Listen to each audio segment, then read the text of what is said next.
horror fans, and welcome back to Silver Screens. This isn't really going to be a horror Q&A. Did you just call it Silver Screens? I did! Hey, this is Silver Screens. That's what's happening now. Do we want to take that again from the top? Do you want to?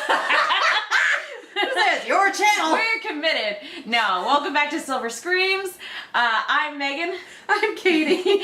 And this isn't going to be a normal horror Q&A. If you've been with this channel for a little while, you know that sometimes we both see a scary movie as opposed to just one of us. We did this the last time we had a Scream. We're just going to talk. Yeah. For a while. We did this for Scream. I feel like we did this for Willy's Wonderland as well. I think so, yeah. So yeah, this is going to be just more of a general Scream 6 review / vlog / discussion. The first bit will be spoiler-free. We will then say, hey, we're going to move into spoiler territory. So those of you who haven't watched the movie yet and do want to watch it spoiler-free can stop the video at that point and then trundle to a theater and see a movie. And then come back over here and hit play and hear us go, oh my god! So, yes. Yes, please do that. And also, be cool about spoilers. I know with Scream 6 in particular, there were spoilers abound on the internet, I guess somehow before the movie came out. Which is tradition for the Scream franchise. Yeah, which is very much in keeping with the spirit of the Scream sequels. We're going to have spoilers in the comments just by the nature of this video. Oh, so absolutely. If you have not seen Scream, don't go diving in the comments either. But yeah, maybe be cool about it on social media because the movie, as of this taping, the movie has not been out for a calendar week. Yeah. So, be chill. I refer to that more of like, hey, don't send spoilers directly to people who are like, are going to go see the movie that maybe haven't had a chance to do it yet because life is crazy. If you're ever going to discuss spoilers with someone, you always start with, have you seen blank yet? Give them the opportunity to say yes or no, but I don't care if I get spoilers, or no, please don't tell me. Yeah, always give them the choice. Yes. But anyway, to get back to the movie itself. This was so damn good. I'm so happy.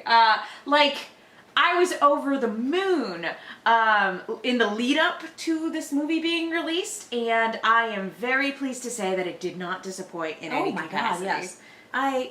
I would say that for Scream 5, you could go into Scream 5 having never seen a Scream movie. You will miss things, but it will still stand okay. Scream 6, the whole franchise is requisite viewing. It's very much by Scream fans, for Scream fans. So if you've never seen a Scream in your life, start with the first one. Absolutely. And if you really don't want to start with the first one, then you can do 5 on its own. But if you want to see 6, the whole franchise is kind of required viewing here. It is very much built on the backs of other Scream movies in the best way possible. Yeah, which is not something you normally get with the 6th entry of a franchise. Yeah. Normally by this point they're in space. They're in space or in hell. Or they ignore the previous iterations.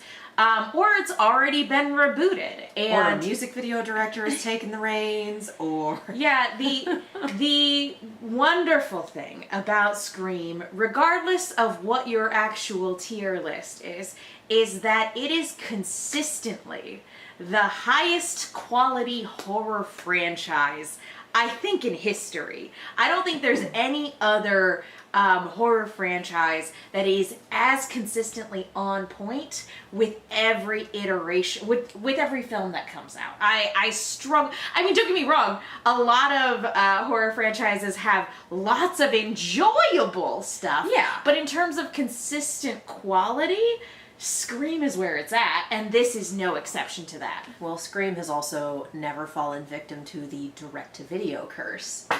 So, fingers crossed. I think that's what hacks up a lot of franchises, is doing that. Well, and also part of what made it very unique was Wes Craven and the core 3 cast members staying with the franchise, for the entirety of the time he was helming those movies. And the people who are handling the franchise now very much love and respect all of Wes's work. This, it's not a franchise that has been a hot potatoed from director to director, producer to producer. It has very much been in the family. as it were. Yeah. Not unlike the Chucky franchise, but the Chucky franchise has had some weird ones. But, like, I would say, honestly, that's probably the closest comparison, though, given that Don Mancini has been at the helm for essentially the entire, or at least on board. Yes. Not always steering the ship, but definitely on board, being navigator, being like, hey, I can steer the ship for a couple... First mate, yeah. And, okay, someone else can steer the ship, but I'll be over here navigating. Don Mancini's fingerprints are all over the entire Chucky and that's not franchise. going to change anytime soon, which I think is fantastic. But yeah, it turns out that if you have the my brain keeps saying showrunner, and that's not applicable for Scream, but if you have the same crew, the same people working on something, the same creative vision, like, turns out quality stays pretty high. Or at the very least, consistent. Yeah. And again, Scream has not done the direct-to-video thing. Chucky has had to do that. So it's... And even when Scream, I'm doing it again, transition, that's just going to be what I'm doing tonight, I guess. That's fine. That's fine. It's big Tuesday energy, and it's rainy as fuck outside. So everything is just right now. I should have made like a hot cup of cocoa before we got started. That would have made a hot cup of coffee. That too. But Scream transitioning to the tiny screen with its television series was very much its own thing, but also consistently good. Although we still haven't seen season 3. I know there's so much in my Netflix queue that has not been touched. One day we will definitely do that. Now that season 3 is actually readily available. Yeah, Well, it was so hard trying to track it down when it was airing. Trying to watch it when it was airing. Anyway, You cut cable and suddenly things get difficult. neither here nor there. Anyway. Scream 6. This movie was incredible. It's not the first time that Scream has stepped away from Woodsboro. We've had it in LA. We've had it at... Where was the college? Hell if I can remember. According to Dead Meat, Ohio. But That's why my brain keeps saying Ohio. I feel always better. thought Windsor College was a place in California, but I'm willing to admit if I'm wrong. I have no idea. Yeah, But it's according not the to Dead first Meat, time Ohio. we've stepped out of Woodsboro, and it's not the first time that Ghostface has followed people to a different city, because some people Ghostface have... is officially gone from coast to coast. Yeah, because some people have no fucking lives. I can't think of anything better to do with my life. Better be a Ghostface. Guess I'll try murder. Yeah, exactly. I can't mansplain, manipulate, or mail wife my way out of this. Time for manslaughter. Like, god damn it. Yikes. Stop it. Again, I don't have a lot of respect for Ghostface. I have respect for the movies. I have respect for Roger fucking Jackson in terms of, do I respect these characters who make the human choice to become a Ghostface? Nah, bitch. No. Get a life. Get a life. That is also the one big thing that sets Ghostface aside from all of the... Scream aside. I'm just going to be called Ghostface.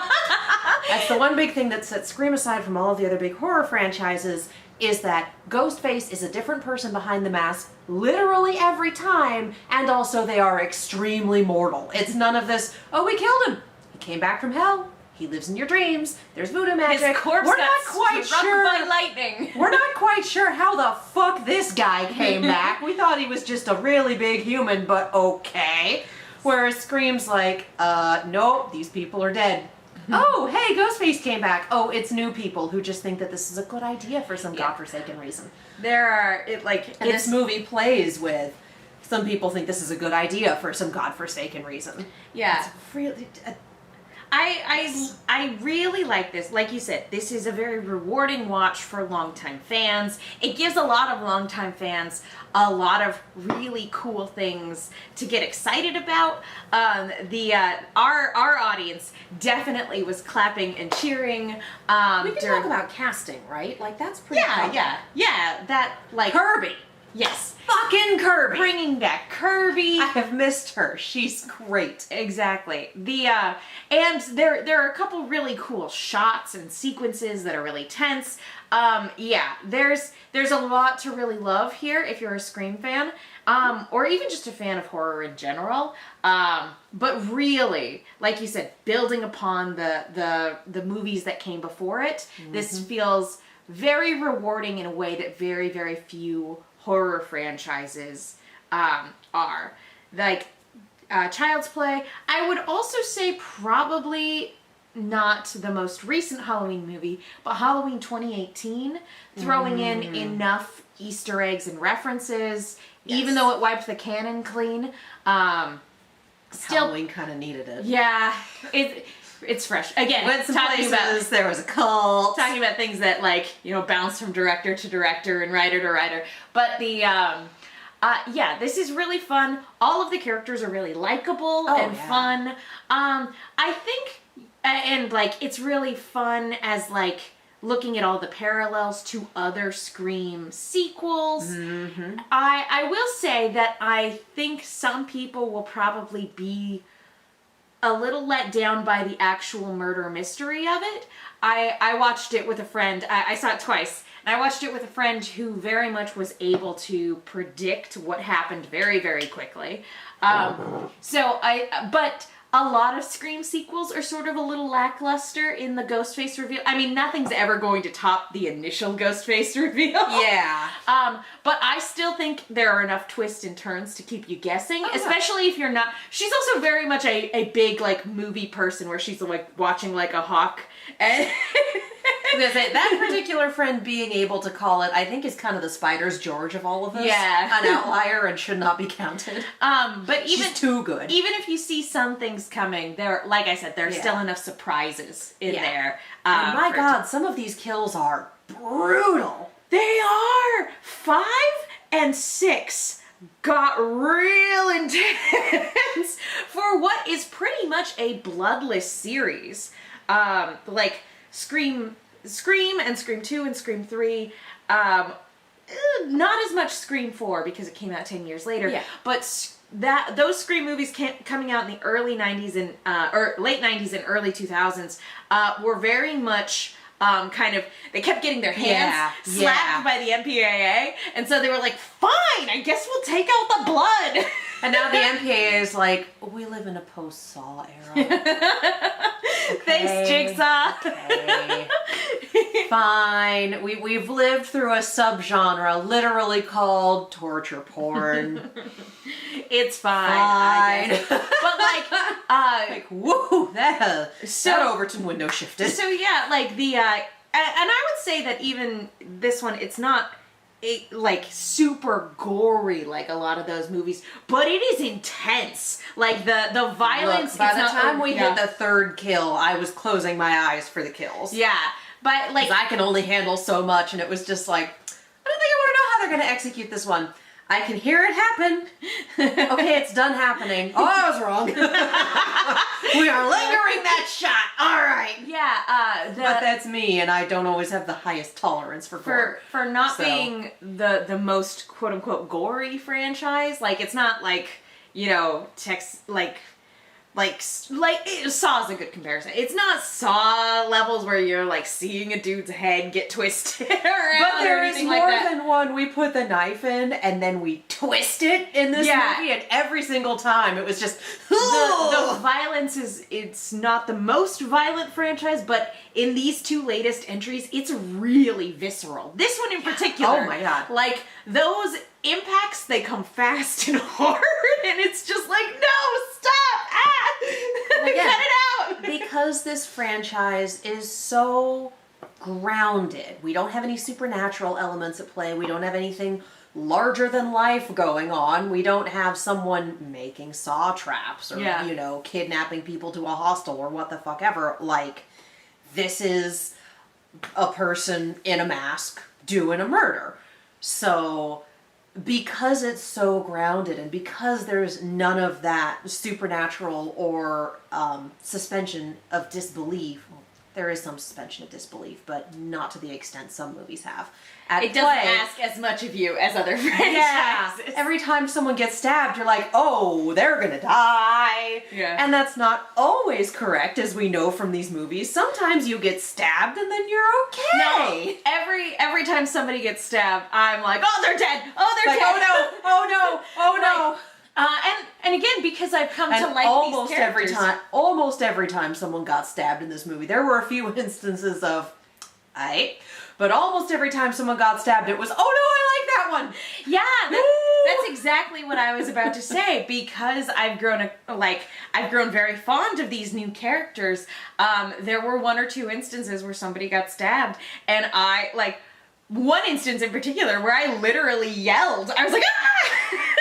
And I'm not that I was scared, but I was like, no, I love them. There was one instance where someone got stabbed, and I just yelled, rude! That's why I didn't hear you say rude, is because you were screaming. yelling. I'm just over here like, hey! There was one bit Rude. Where somebody gets stabbed, and the dude next to me kicked out his leg. Because we're in like the fancy theater with the recliner seats, and you kind of got your legs up already, so this is like, boom! Yeah. He like kicked out his leg as just like a reflex of like, no!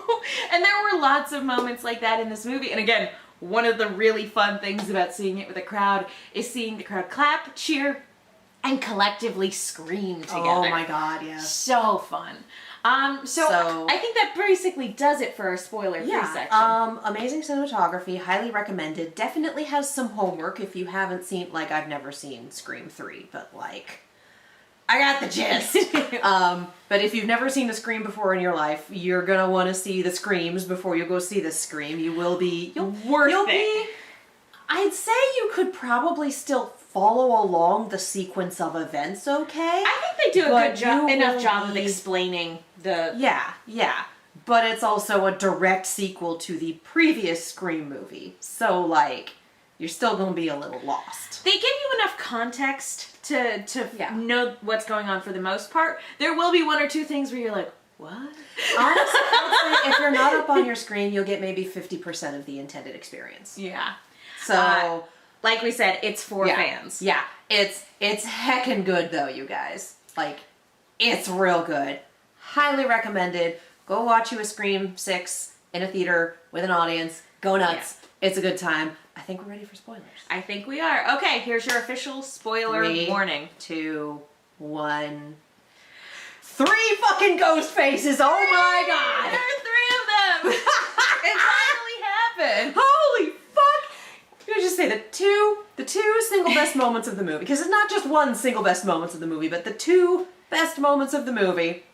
Gail ducking a punch and then immediately getting hit from the other side. By Tara. Amazing. And the double Ghostface simultaneous knife clean. Like, fuck. They had to have in and out of character. They had to have practiced that one. We've only ever gotten 2 actual like murdering Ghostface on screen at the same time at the beginning of Scream 4, and that was a stab movie fake out. So like it kind of doesn't count. This is the only movie where you get to see 2 people in Ghostface costumes actively like working together and attacking people, and it was like to get that moment. Oh my.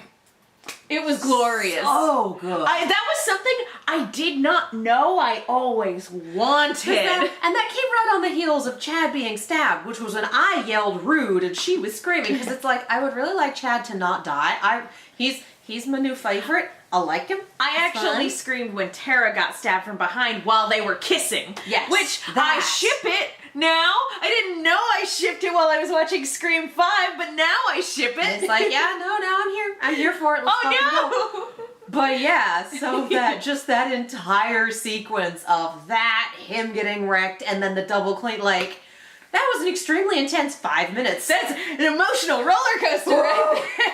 Because on the one hand, it's like, no, Chad, I'm devastated. And then you see that and you're like, oh, that's fucking hype. The entire theater just, when that happened. Amazing. It's that meme of just, everyone just, yeah. I want to go back a little bit, because those are definitely like the two best. Those are the two best moments in the movie, full stop, just in terms of really quick, hits you like a freight train in the best way, sort of moments. Hits you like a punch to the face for Gale Weathers. But the hits you like an angry Tara. an angry Sydney. What I want to talk about the cold open a little bit, because from the cold open, I love that it is basically a subversion of expectations of what we would typically get for a Scream movie. It starts with Samara Weaving. She acting like this very, very, very awkward, socially awkward but sweet film professor gets murdered by one of her students. First of all, fantastic sequence. But then we immediately get a Ghostface unmasking. Yeah. And from that moment, I was like, I have no idea what's about to happen. This has never happened before. This is really cool. Okay, let's see where we go. Wait, the cold open is still going. Yeah. A person died, and we're still going. Normally, this moment would be when the title would pop up, and we'd cut to wherever Sam is, but we linger instead. We've had multiple cold open kills before. Like, I mean, the first one had several cold open kills. Yeah. But with the one-liner and the way that it's shot, like, it absolutely looked like we should be cutting to the title card, and we didn't. We sit there, and it lingers, and then, like, Ghostface catches at his breath, and then unmasks, and it's her student. it's just like, I forget the actor. I forget the actor's name, but it's the current Flash from the Spider-Man trilogy. Yeah. So those are our two celebrities. like, wait a minute, and he goes back to his dorm, supposedly calls his roommate, who is also in on this shit. Yeah. And the roommate is using the Ghostface voice. We said we wouldn't use the voice changer on each other. Yeah, we find out that they were planning on killing Sam and Tara at a Halloween party that night, and that their whole motivation was going to be finishing Richie's film, because Richie has become the center of a conspiracy theory online where allegedly Sam orchestrated the whole thing and framed Richie, and so a lot of the internet just believing, without citation needed. Citation fucking needed. And so everybody online seems to believe in this conspiracy theory that Sam is the perpetrator mastermind of this whole thing, and that Richie and Amber were innocent victims in the whole thing. Which is hysterical, because that was the Ghostface motivation in 4, where she was orchestrated the whole thing and then put herself as a victim, and what fucked it up was Sidney Prescott refusing to roll over and die because she's Sidney fucking Prescott. And it was probably very much what Richie and Amber were planning, Oh yeah, absolutely. Just to have the daughter of Billy Loomis be the one responsible, and that would make the best ending for their movie. Great new Stab sequel. I'm like, oh god. How can fandom be toxic? Me crawling out of my skin in the theater. I am a little bummed we didn't get any of Stab. We didn't get to see any of Stab the musical. No Stabs. Yeah. No Rogers the musical for us. I would have loved Stab the musical. It just would have been so fucked up. And just the commentary on this one being about obsessions with true crime and how that causes issues, and again, the whole thing with nobody wanting to leave Sam alone because of this conspiracy story about her, with Gail writing a book about it, and, oh, you just want your movie deal. Actually, it tends to be a 12-episode Netflix limited series. And then the news bit about, Ghostface costume sales are on the rise. I got mine, Bob. How about you? It's just like, oh my god. We talked about this when we talked about the trailer. Mm-hmm. The world building in this franchise being so completely befuckened that taking on, the world building itself is not befucking, society itself is befucking. Yeah. That they're still selling this Ghostface mask that has been used in murder after murder after murder, and it makes it so easy to copycat. They're still selling it, and people are still buying it and just running around dressed like it. It's like, sure, yeah, our most popular mask is Ed Gein. Like, guys, that's so fucked up. Or like, yeah, it's like, oh yeah, all sorts of people dress like clowns. Yeah, but do they use John Wayne Gacy's specific outfit and face paint? Do they do that kind of clown? Some people do, but I would confidently say that not like our nation at large. I don't think you can walk into a party city during Halloween and get a John Wayne Gacy mask. Specific mask. At least You God, sure can I get- hope not. You sure can get an off-brand Ghostface mask, but you can't get a fucking... That's kind of the point that I'm making, is that, yeah, there's this obsession with true crime, and especially we've had these Netflix series, and people are like, oh, he's really pretty. I'm like, guys, that was the point. That was the fucking point. Was that nobody would suspect him because he was just generally a good-looking guy. Which one was the one who always had like some sort of injury and would get girls to help him with his books? Oh, shoot. You know who I mean, though. Yeah, I forget. It was always, he was very good looking and played on sympathy, and that's how he kidnapped women and I was killed. gonna say we might be so many of them. conflating two different guys, but I want to say Ted Bundy. I think that was Bundy, yes. But I know specifically that acted as what you were talking about pretending to be injured was direct inspiration for one of the things Buffalo Bill would do in Silence of the Lambs. Which one day that movie was on TV and it was about to be that part, and my parents, I was just walking by, I was gonna get a snack from the kitchen. My parents made me sit down and watch that sequence, so they were like, that's why you never help anyone on the side of the road. And I was like, Jesus Christ, guys! And also, they're the ones that are constantly perplexed that I love scary movies. Anyway, Point being, there is very much an obsession with true crime, and unhealthy. You can't treat it like fiction. True crime happened to people. And it's one thing to tell the stories and be like, yeah, you can learn from this, and have some sympathy and understanding for the victims. And it's another thing to exploit it like it's another horror movie.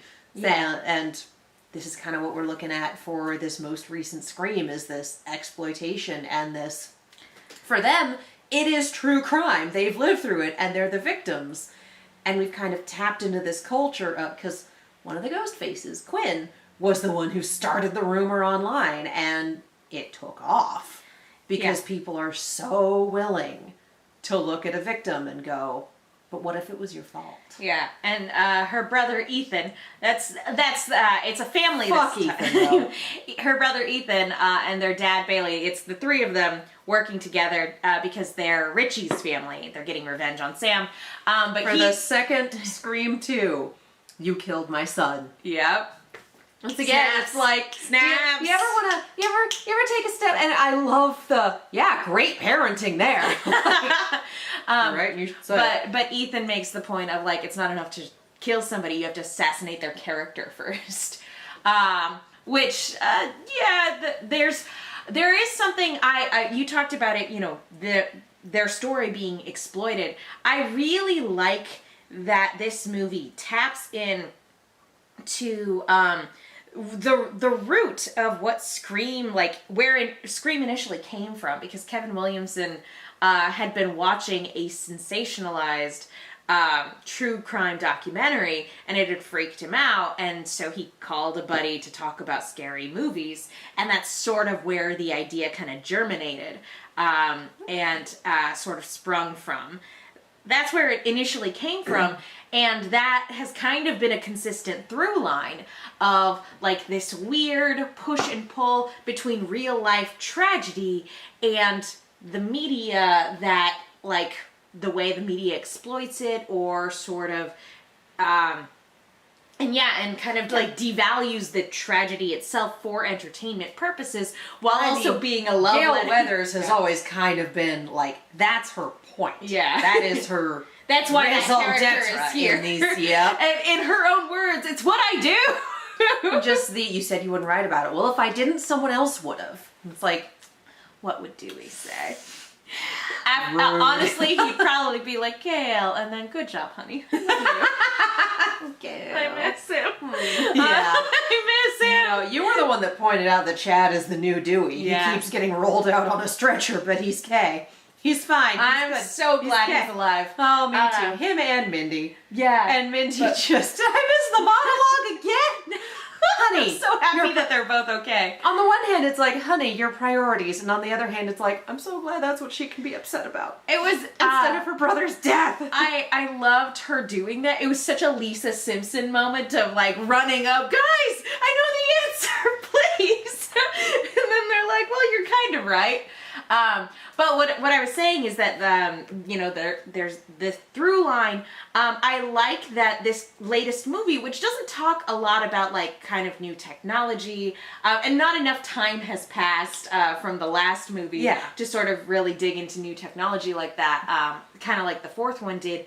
But the what I liked about it is there's that relationship between the media and like real life tragedy, while mixed in with this culture where misinformation runs completely rampant. And I'm like, I like that as commentary. That's really cool.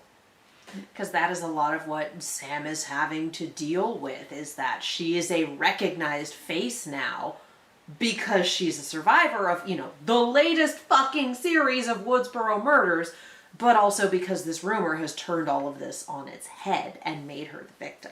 And I really, really like that this is also very consistent with Scream 2 because, and sort of the commentary that was already in that movie too, because Sidney Prescott in movie 2 was getting calls from people who got a hold of the voice changer and they were calling and harassing her. It's like, guys, and she would star 69. This shit's okay. Yeah, she would star 69 and immediately their spines would just, turn to jelly. And she's Sidney Prescott, so she's not going to take any of that shit. But it's so shitty that she had to put up with it at all. Mm-hmm. Why do people do that? And boy, if we had the answer to that one. And so Sidney Prescott is dealing with that kind of harassment in college, and fast forward to Sam in this movie, she's getting accosted by complete and total strangers, who are throwing soda at her and people whipping out their phones every time she walks into a room getting ready to record and see what the crazy lady does. It's very much, we're gonna start a fight, we're gonna get footage of her reacting poorly to us starting a fight, and we're gonna go viral on TikTok. Yeah, harassment has changed, but it's never gone away. Mm-hmm. Ugh. Poor Sydney. Poor Sam. Sydney not being in this movie was incredible. We were a little worried about that, but also enough faith in the filmmakers to be like, they're not gonna fucking kill her off screen. She's Sydney Prescott. They respect this franchise too much. And it was very much, when she heard it was happening, she took her husband and kids and fucked off completely. And I'm like, good! And to her credit, this has don't get me wrong, I'm sure that if they had succeeded, they would have eventually gone after her as well, because they wanted to get everybody responsible for Richie's death. But I wholly respect Sidney Prescott going, this has nothing to do with me and my kids, I'm out. Sending my love. and we aren't even anywhere near New York, but we're going to fucking Tahiti. Also, if Gail had actually died, no force on heaven or earth could have saved them from her wrath.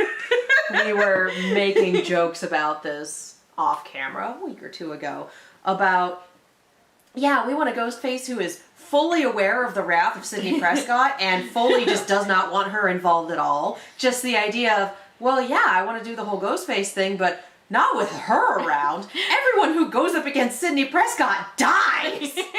There's even a little. I want to succeed in mine. There's even a little bit of an acknowledgement of that. One, Gail finally gets a phone call. And they point that out, like, strange that you and I have never chatted on the phone. Also, side note, Roger Jackson on point. Fucking this movie, killing it. Absolutely fantastic. But she points we'll out, talk about Roger Jackson in a minute. Yeah, she points out, hey, you're like the 10th person to try this. None of them ever stuck around. They all end up shish kebabbed by the end. And And there's an acknowledgement of, that may be, but they leave a mark before they go, don't they? And I'm like, you know what? This is a fun exchange. This is a fun back and forth.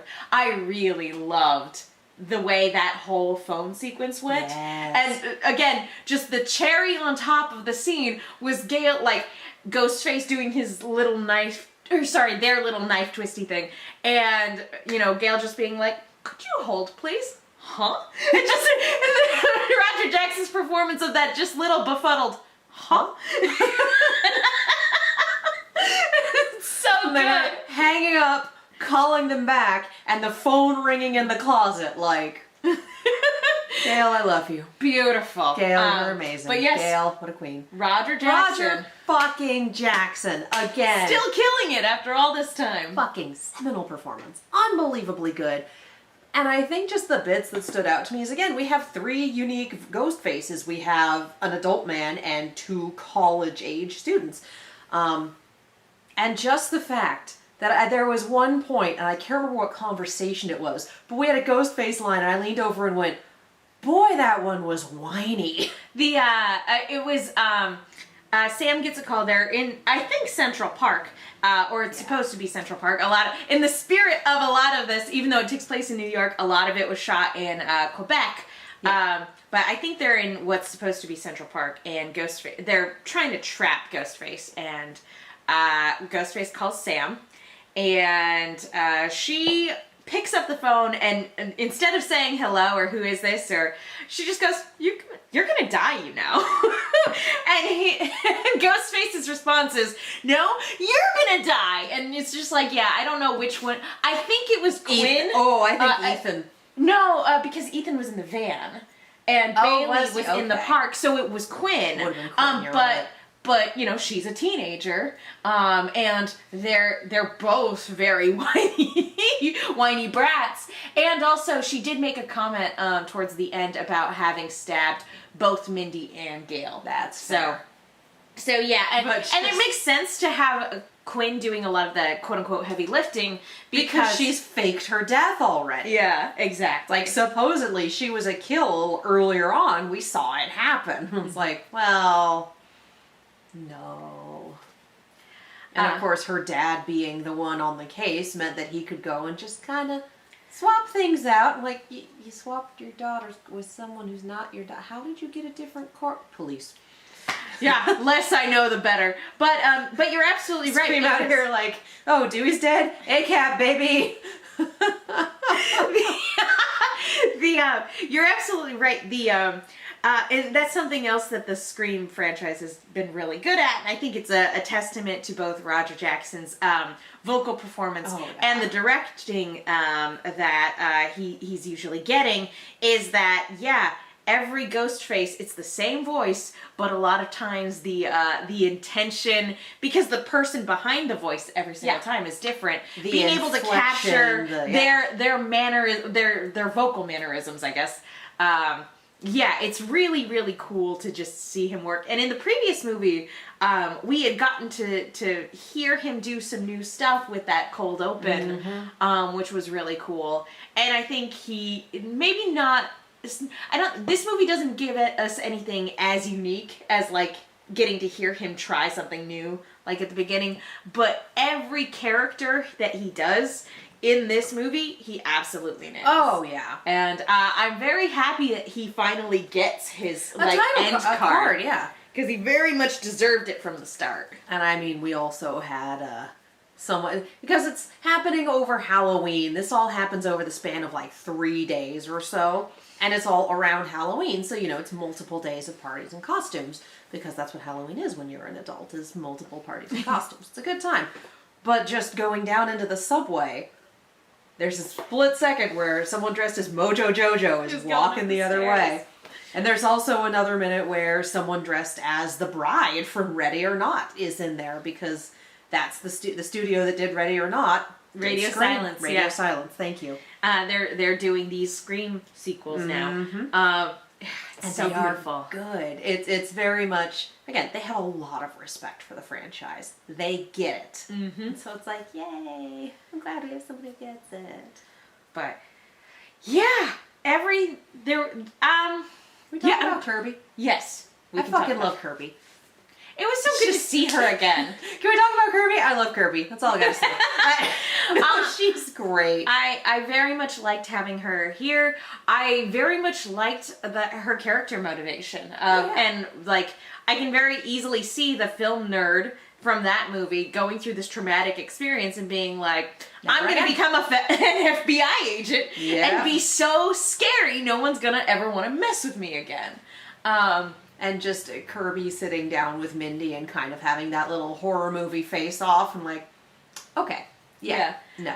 Having her Props to a real one. Having her being able to connect to both Mindy, you know, through their love of horror films. And I like that this experience has not diminished either of their love for horror films either. Yeah.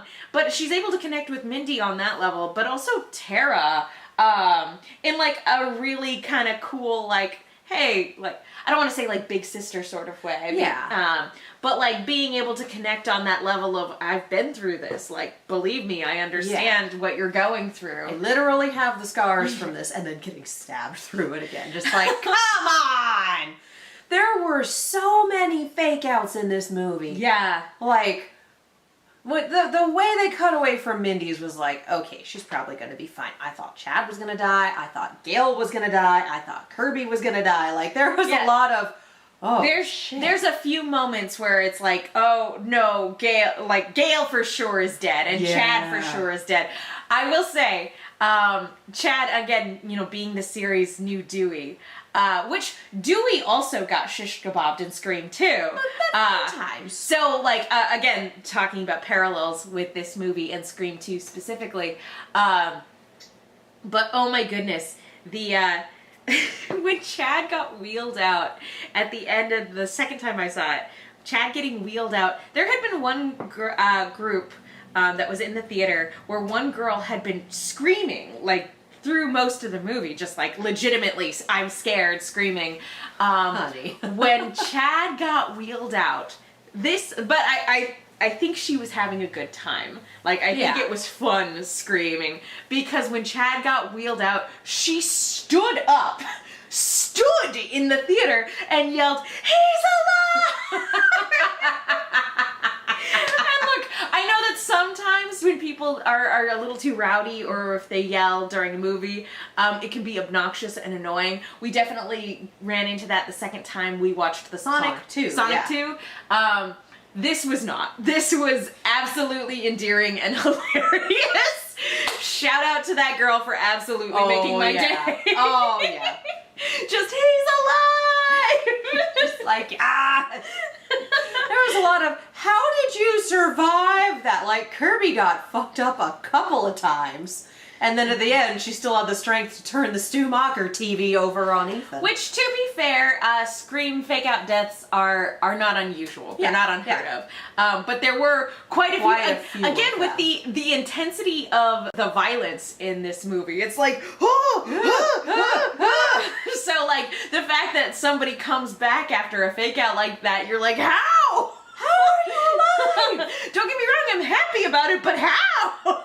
Ethan got fucking Chad got fucking Ides of March up in there, and he's fine. Like, shit.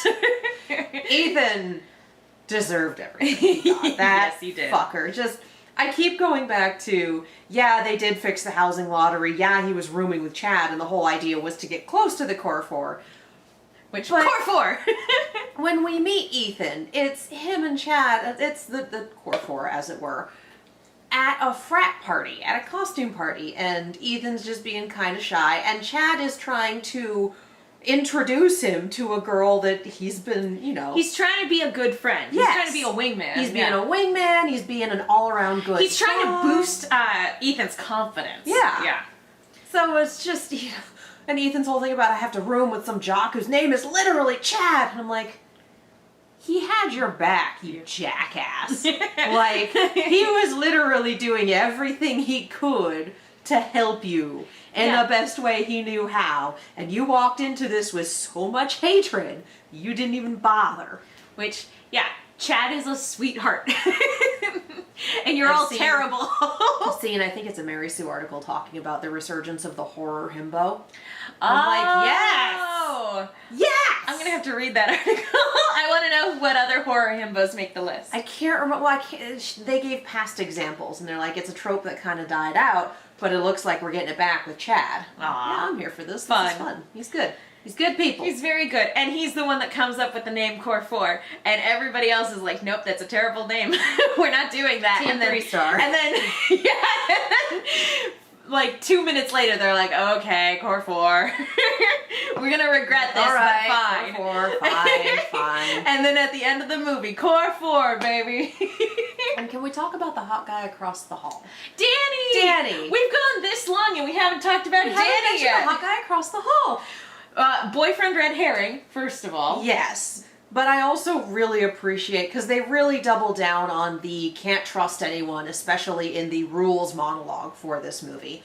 And they make a point of, like, Annika, the girl that Mindy is dating, she calls her out like, sorry, love interests are suspects. Never trust the love interest. Yeah. Which I would say, with the exception of that right there, Mindy was right about everything. Mindy was right about pretty much everything in the monologue this time around. But just the fact that he did everything he could to help them out. Like, he could have just closed the window and fucked off because he was not part of this situation at all. But he saw it going down. There was that absolutely harrowing ladder scene to just try to get them out of the apartment. Yeah, that was intense. That was definitely one of those moments where, like, everybody in the theater is on the edge of their seat going, oh no. We've already had 2 deaths at this point. One of them was a fake out, but nonetheless, it's like, oh dear. And that's not even counting the cold open murders. Yeah. No, we've already had 2 deaths at that point in the scene. Yeah. Just in the last 30 seconds. Bathtub boyfriend and Quinn, supposedly. Yeah. Looked pretty convincing. So, yeah, God, just Annika getting the stab twist and then getting thrown off the ladder and getting... I assume she got staked. I wasn't looking. No, in what is definitely the most graphic moment of the movie, she hits her face on the dumpster on her way down, and you see her hit it, and then you see the aftermath on the pavement. And it is pretty gnarly. It's probably, it may in fact be the most gnarly thing we've ever seen in a Scream movie, just in terms of gore. I would say Olivia's guts actually hanging out in Scream 4 is very, very close to that. There, yeah. But I think Annika takes it. I'm sorry, Annika. Whoa. I think you win. Yeah, like, oh, not a the worst possible prize. But yeah, just Danny being there for everything, and then at the end when they go, no, you weren't there before, you can't come in with us, we can't trust you, he goes, okay, and then goes and gets the cops for reinforcement. Yeah, like, cops who aren't Bailey. Cops who aren't Bailey. He basically goes and says, hey, this is the plan, we're corralling, this is what's happening, we need police here, the serial killers are going to be here, like, we need police backup. So, at any point, a lesser man, a lesser character would have just been like, well, fuck it, I'm out. Oh, we've been dating and you don't trust me? But he walked in knowing, like, yeah, she has this baggage, yeah, we're going at her pace and we're keeping it a secret because that's what she wants to do. Like, he walked in with a fuck ton of respect women juice and just kept using it throughout the film. Amazing. Yeah. Amazing. A+. What I also like about this particular, I guess the climax of this film is that it is a tad different. Like, every Scream movie is basically, the big old set piece, but it's always Ghostface either leading Sydney into a trap, like by chasing her, or by like setting the trap. Yeah, getting her to go to a specific place. And that's typically how it goes. This is the first time where, unbeknownst to them, they have, they've got people. 3 fucking ghost faces. They have 3 ghost faces who can therefore subvert their plan. But this is the first time where the protagonists have been like, no, we're going on the offensive. We are not going to sit and wait for this to happen. We're not going to wait to be chased. We're not going to wait to be corralled. We are going to get him to, or them, to come to where we want them to be. Yeah. Because at that point they're like, we don't really know how many there are. Well, and with Officer Bailey being a part of this, like him admitting this was going to be the final trap. I was going to lure you here to do this, but wasn't expecting Gail Weathers to find it. She's a hell of an investigative Wasn't expecting reporter. Gail Weathers to find it, and then Kirby came up with the plan first, and he was like, "Oh, well." So, I really appreciate that the core four plus Kirby are out here to be like, yeah, no, we're not going to take this anymore. That's not how this works. We're just like, fuck it, we ball. Let's go. Yeah. Let's and again, go. it kind of backfires on them because, you know, Bailey was a fucking liar. Bailey and Ethan were fucking liars. But but I appreciate the attempt because it's not something we've gotten from Scream movies. And but they fake out that, you know, Quinn's not dead. It was set up so well. Like, yeah, you transferred up to New York to be near your daughter because you're overprotective. Your daughter was killed by Ghostface. Well, no wonder you'd be on the war path after that. Yeah. So it's one of those like, okay, this is an airtight story. This actually makes sense. Oh, motherfucker. Yeah. Y'all. Although I will say that my friend who was able to predict what happened very early on, I hope I did a good job of poker facing, because the second Quinn started talking about having a brother, she leaned into me and she was like, "That's Richie's sister. That's it. That's the thing." And I was just like, I'm like poker facing, and I'm like, I'm like, I hope I didn't give anything away. But yeah, she called it early on. But that's one of the fun things. And she says that to the one person that's already seen the movie. But I will say that's part of the fun of whodunits. So even though she guessed right, you don't know that you're right until the end. And that's one of the great things about whodunit is you can make those wild, outlandish guesses, or sometimes those very specific guesses, and sometimes you're right and sometimes you're wrong. Because even though she called that, she did not see Ethan being a ghost face coming. Well, usually if the narrative leans really hard on it's this person, it's not. Like, for a hot minute there, I was like, damn, wouldn't it be wild if Kirby was one of them? And then the narrative went, you can't trust Kirby! And I went, she's fine. Yeah, it was one of those things. I very much fine. walked into this movie. I'm like, there's absolutely no way that they would make Kirby the killer in this one, because there had been some talk, about that. Like, there had been a lot of talk prior to Scream 5 about like one of the returning cast members being a Ghostface, and as Ghostface in this movie points out, the only one that even remotely makes sense is Gail. And she never would. Yeah. I do appreciate everyone going, Stumacher? No, guys. No. We have the TV with the head indentation here. I appreciate the nod to the fan theory, though, of Stu being alive. And this movie actually kind of retroactively taking the plot twist from Scream 3, the initial one, because initially that movie was supposed to have 3 ghost faces, and it was going to be Stu, who was alive, who had masterminded the whole thing, even though how he survived, I don't know. So the fact that this one had 3 ghost faces where Dad was the mastermind, I appreciated that. I was like, that's another example of a really fun thing for if you are a longtime Scream fan and you know about all the history of like massive rewrites that Scream 2 and 3 had to go through. Yeah, because Scream 2, like, the roommate was supposed to be a ghost face, and then it got leaked online, so they swerved. And now we have a roommate. Both roommates both roommates were ghost faces. Yeah. Which is so great. So yeah, there's a lot of little stuff like that where, again, you're not missing anything if you don't have that context. But if you do have that context, it's a fun wink and a nod without being too like, It's just in the same way that if you've been on social media for the last 6 months and you're just like, could we get Matthew Lillard back? Could we get Matthew Lillard back? Having that fun little acknowledgement of like, well, no, but it would be fun. We acknowledge it would be fun. But we can kill someone with a TV again.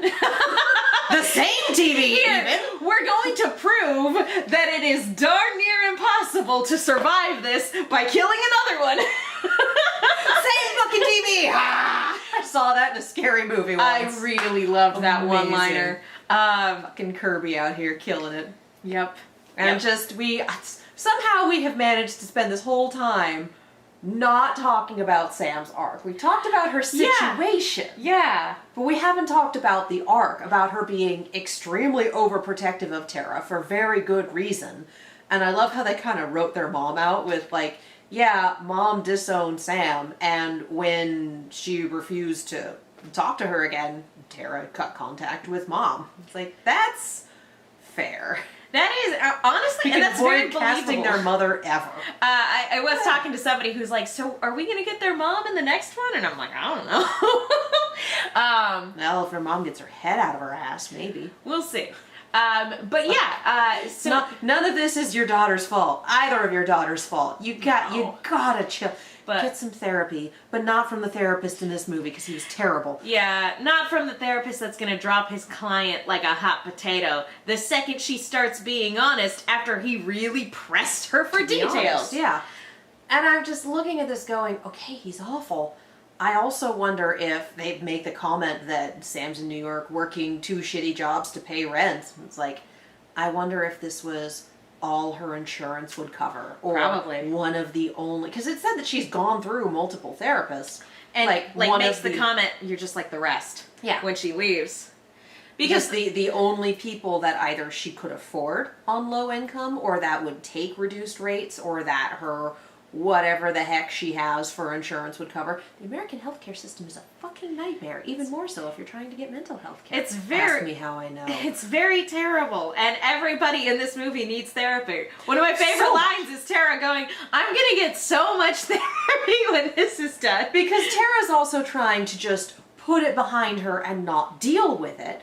And Sam is neither of them are coping. Yeah, and Sam is being Healthily. overprotective of her, following her up to New York for her education, you know, trying to prevent her from going to any parties or anything. Like, they are doing the complete opposite extremes and then bouncing off each other. Yeah, this is one of those situations where no one is correct. Because Sam is being overbearing, but Tara isn't dealing well and making reckless decisions as a result of that. And both things are coming from a place of massive trauma, as it turns out.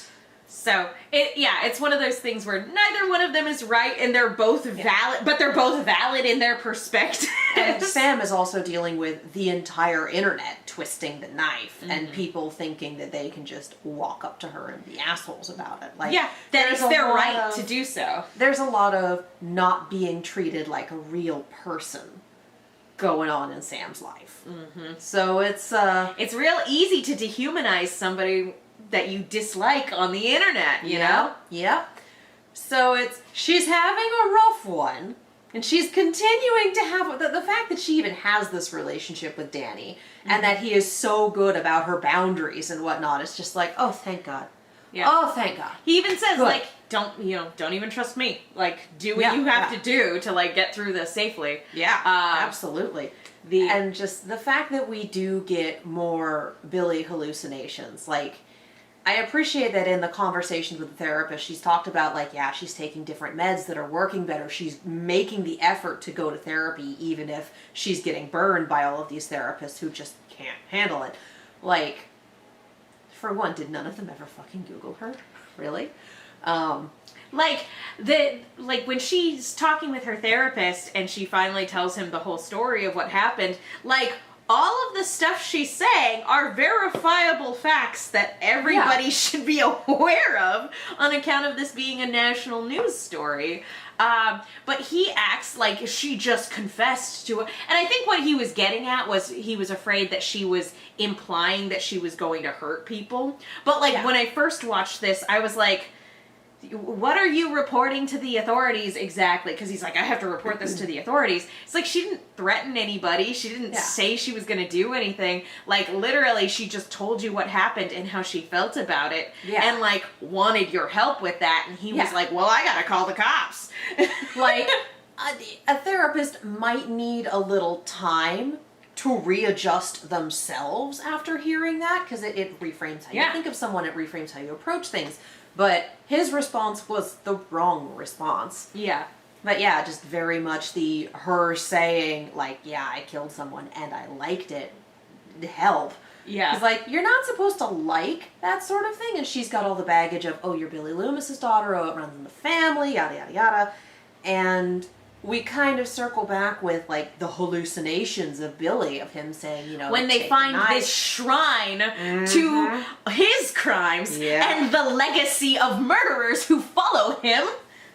And I appreciate that we did do that, because, yeah, I appreciate that we didn't have Billy as a through line, Billy hallucinations as a through line through this entire movie, because she's been doing the work, because she's and let's be real, finding meds that work for you is just the hardest fucking thing.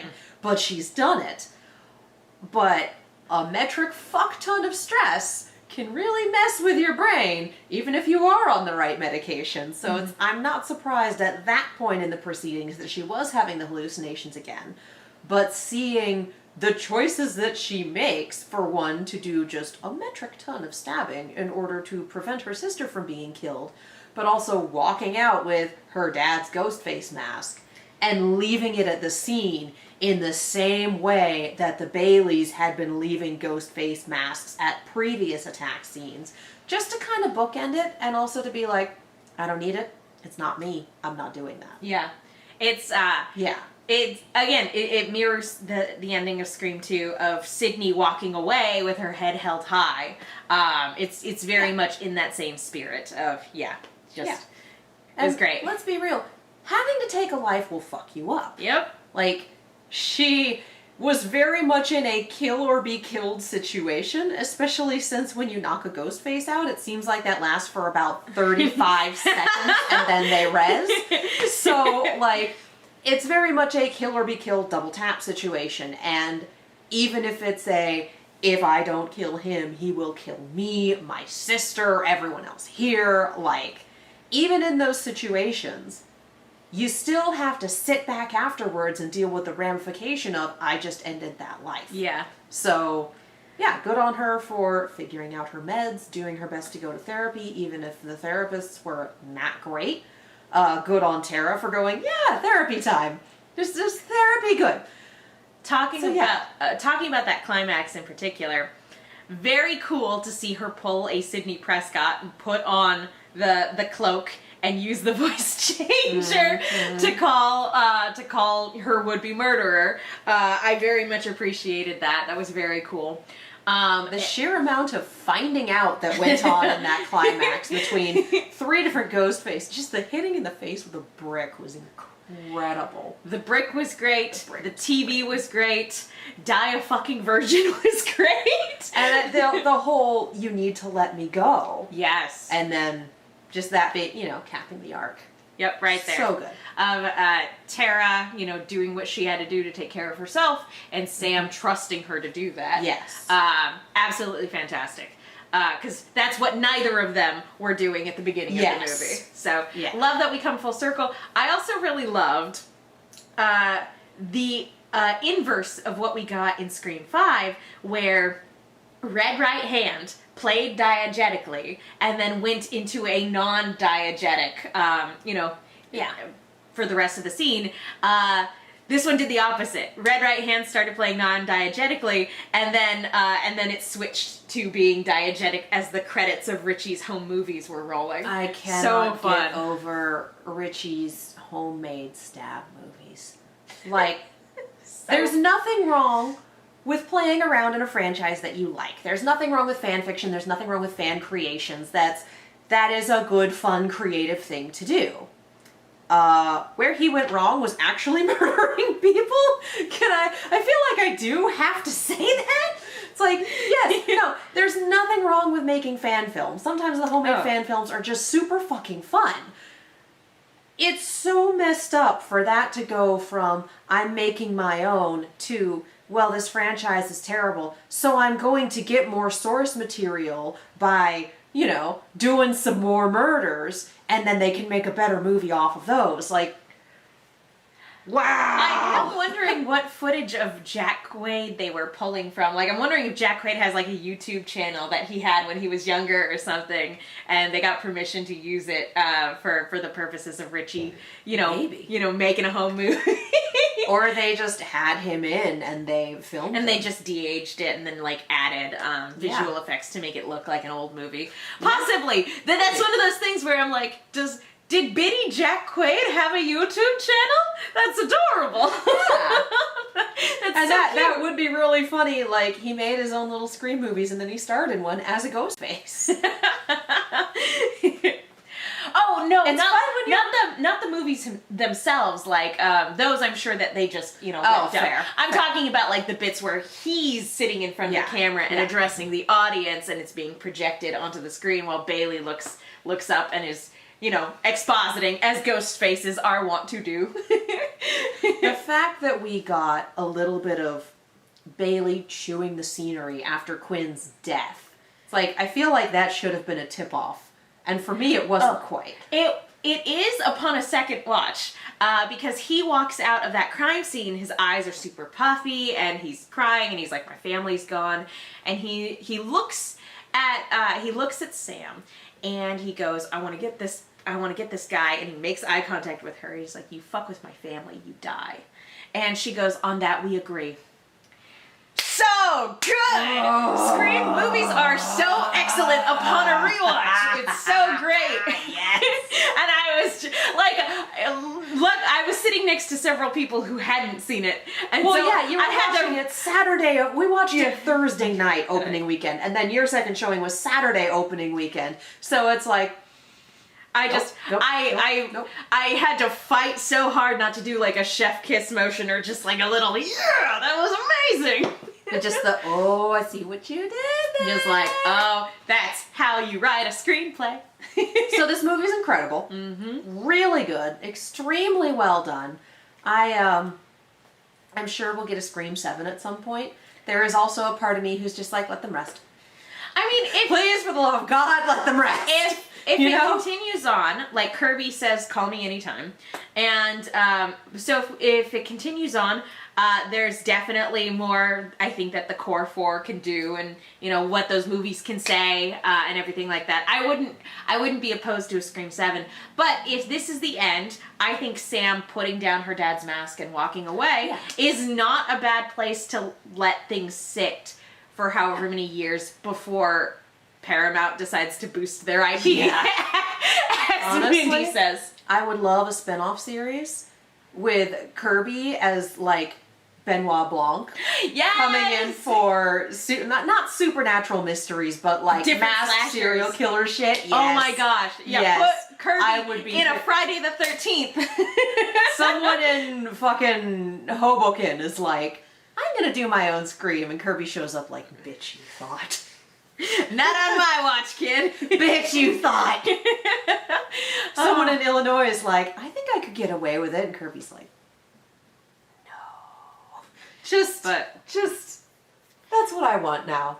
That would be so great. It's kind of ridiculous, but that's what I want. A lot of fun stuff with the characters. Really great set pieces and chase sequences. Like, there are some legitimately harrowing stuff. Very intense violence, that you wouldn't necessarily expect from a Scream movie. Satisfying character arcs, in my opinion. Satisfying Ghostface reveals. Yes. And again, just the double Ghostface so knife good. thing. Like, holy fuck. Lots of fun stuff for longtime fans. Yeah, I don't know where I rank this in, like, because of recency bias. I'm not sure where I put it in terms of like a definitive Scream tier list. I'll probably have to marinate on that one for a little bit, but right now, again, I'm still over the moon at just how fun this was. 1, 4, 5, 6, 5, 2, 3. I think that's fair. I would say fight me, but really all your rankings are valid. They're all good. No, there's no such thing as a bad Scream movie. Consistently great across the board. There's Scream 3 is There's a subpar one. That's the one that brings up the rear in almost everyone's assessments. But the even for Scream 3, though, there's a difference between the worst Scream movie, quote unquote, and like the worst of literally any other franchise. The worst Jason, the worst Freddy, the worst Pinhead, the worst Saw. The worst Pinhead, God. Yeah, not even Hellraiser, the worst Pinhead. That guy is the worst Pinhead. The worst Child's Play, the worst, Yeah. like. No, consistently great. No such thing as a bad Scream movie. I like I said, I think we can say the same for probably all 3 seasons of television. Like, even though we haven't seen much of season 3, seasons 1 and 2 were fantastic. Stellar. Even though they do take a little while 1 and 2 and the movie. Yes. At the end of 2, which on the one hand, I kind of liked that it was its own little thing, and on the other hand, I'm like, I'm so fucking mad that season 3 decided we're just going to do something else because we're never going to get those answers. Yeah. We're never going to get those answers. And and let's be real, Bex made a great Randy. Bex was great. Yeah, their character was kind of one of several almost Randys of the show. And the movie ended on a cliffhanger. Yeah. So it's like, that's such a bummer that we didn't get the full wrap up. That isn't to say that the 3rd season isn't good on its own right. Yeah. Not saying that in any capacity. Yeah. But yeah, I will be forever sad that we never get to wrap up Emma Duvall's story. Yeah. That being said, phenomenal. Being on a Scream kick, I do kind of want to sit down and watch the 3rd one. But anyway, all right. This has been great. Go see Scream if you haven't already, even though we just spoiled the whole thing. But I want to know, what did you guys think of the movie? So please let us know in the comments below. Katie, where can people go if they want to find you? I have Go ahead. What questions do you want to ask? I want to know your favorite Ghostface. Roger Jackson is everyone's favorite Ghostface, let's be real. But once the mask comes off, it doesn't even have to be a duo. You can be like, well, I really liked Wayne Bailey, and I also liked Stu. Yeah.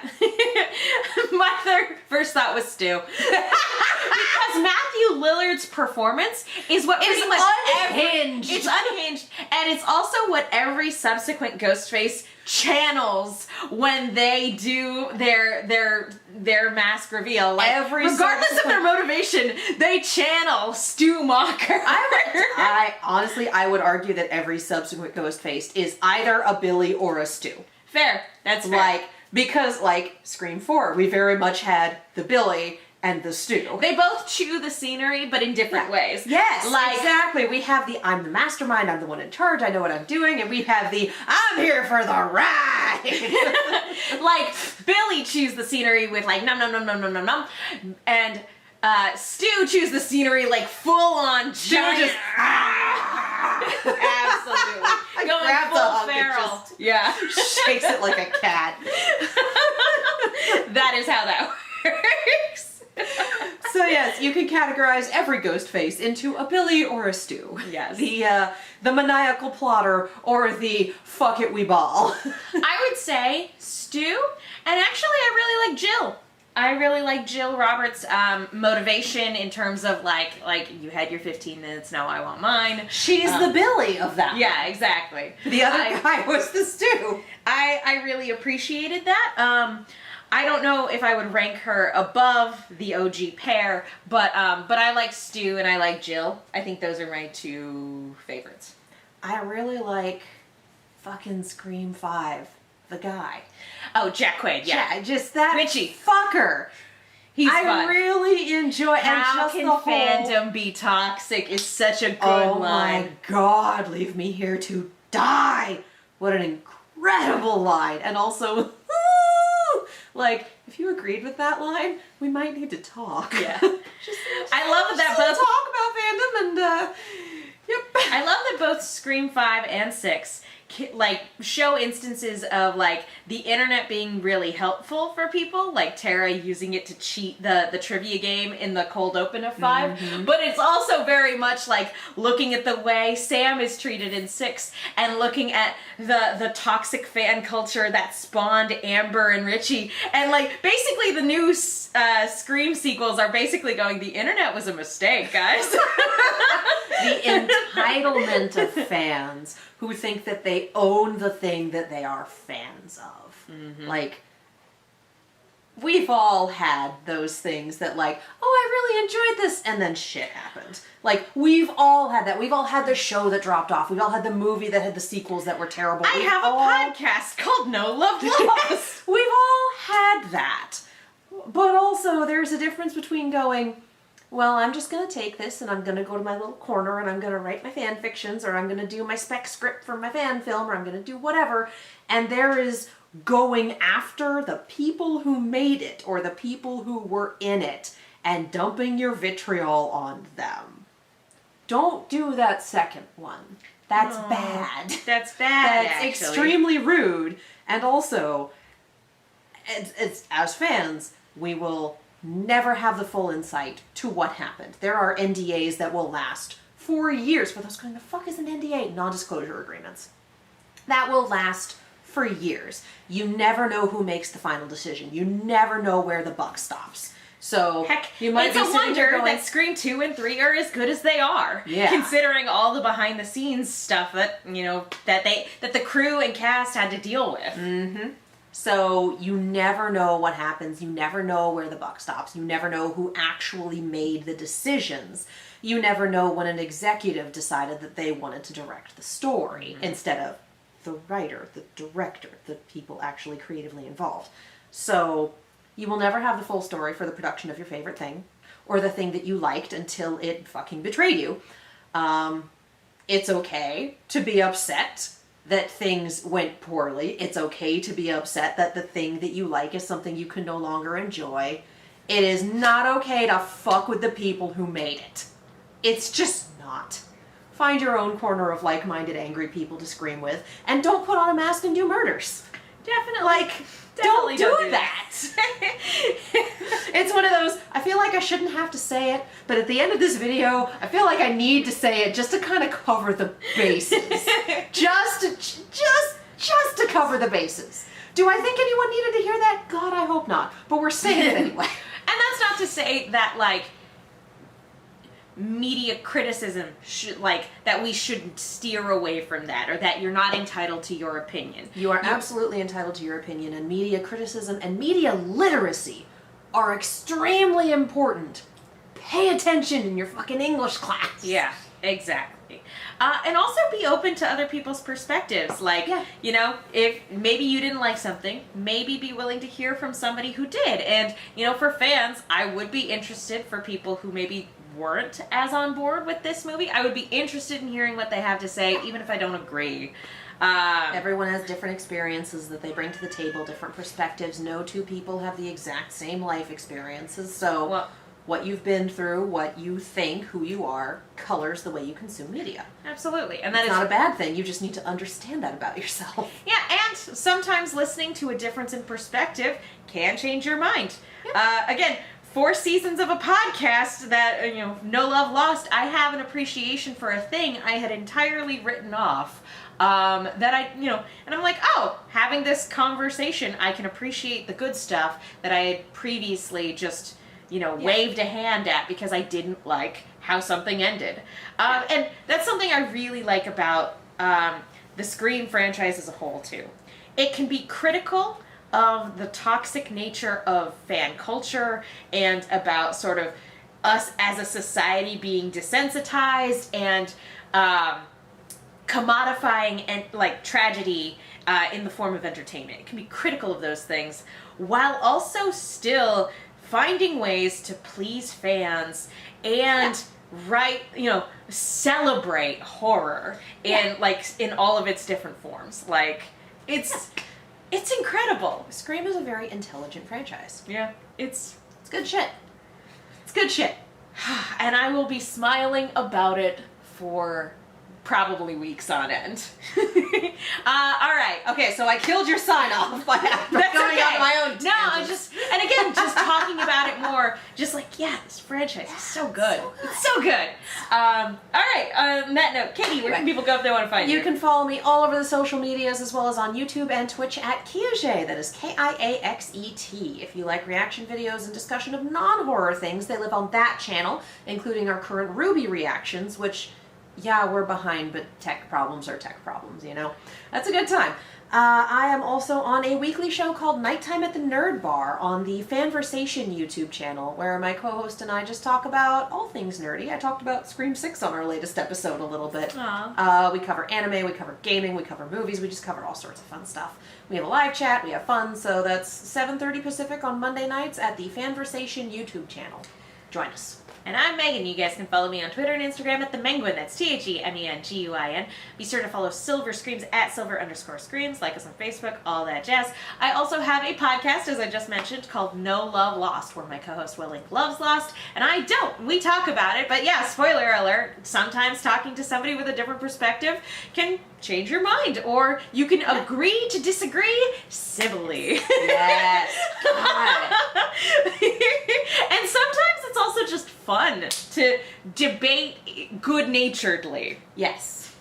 Yes. Don't go looking for fights. Please don't go looking for fights. Nope, everyone just be chill about it. Anyway, be excellent to each other, all that jazz. But yeah, thank you guys so much for watching. We will see you guys next time. Just... It's so good! Wait, we gotta do it at the same time. Ready?